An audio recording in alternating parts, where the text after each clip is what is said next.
ng Pilasang Ugap. Sa yakap ng mayumi, namumulaklak ang mga kababalaghan ng kalikasan, na hiyas ng timog. Lupain ng mga kwento na nakasulat sa hamog, ngunit kailanmay hindi maglalaho. Ang mga alingaw-ngaw na nakaraan ay tinatawag pa rin ang kanilang sariling bakas. Mula pa noong naghahalo ang amoy ng tabako mula sa puno ng mangga at sariwang hangin hanggang sa dinumina ng usok ng mga tambutso sa kalsada. Hindi na tayo natakot na bumiyahe sa kalagitnaan ng gabi. Mula pa noong napupuno ng misteryo ang dagat pagkat nasasaksihan ang mga tilamsik na di mawari kung saan nagmula. Hanggang sa dumating ang kumikindat na pula, sumira sa mapayapang munting pangingisda. Mula sa noong naririnig ang iyak ng mga batang di malaman kung saan nanggagaling, kasabay ng tinig ng mga ibon at mga kuliglig. Hanggang sa dumami ang ingay sa lungsod, hindi na napatulog. Ba't di mo pakinggan ang bulong ng nakaraan, ang awit ng ating mga ninuno na pamanang dapat tumagal?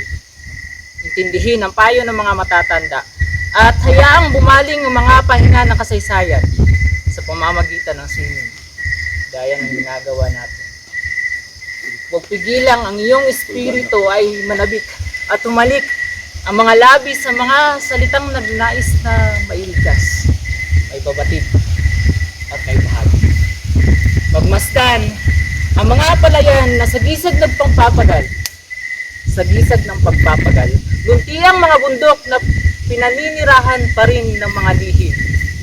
Masusungit na bangin ng maasim hanggang sa berdeng mga burol ng malungon. Sa bibingka ni Auntie Alabel, preskong bangsi ni Noy Maitom at tinagtag ni Inday Malapatan na pinapanatili ang katapatan sa mga bunga't produkto ng kanilang bayan. At hayaang humaplos ang tubig sa dalampasigan mula Kiamba hanggang Glan, dahil kahit mabura ang nakalista, ay mananatili ang mga sulat at tula na minsang nagturo sa atin ng mahalagang karunungan. Naghihintay lamang na balikan ng noon ang ugat. Yakapin ng mga epikot alamat at ang dugo at tuga na minsang dumaloy sa ugat ng kahapon, na siya ring nagpatibay sa kanya ang paglalakbayin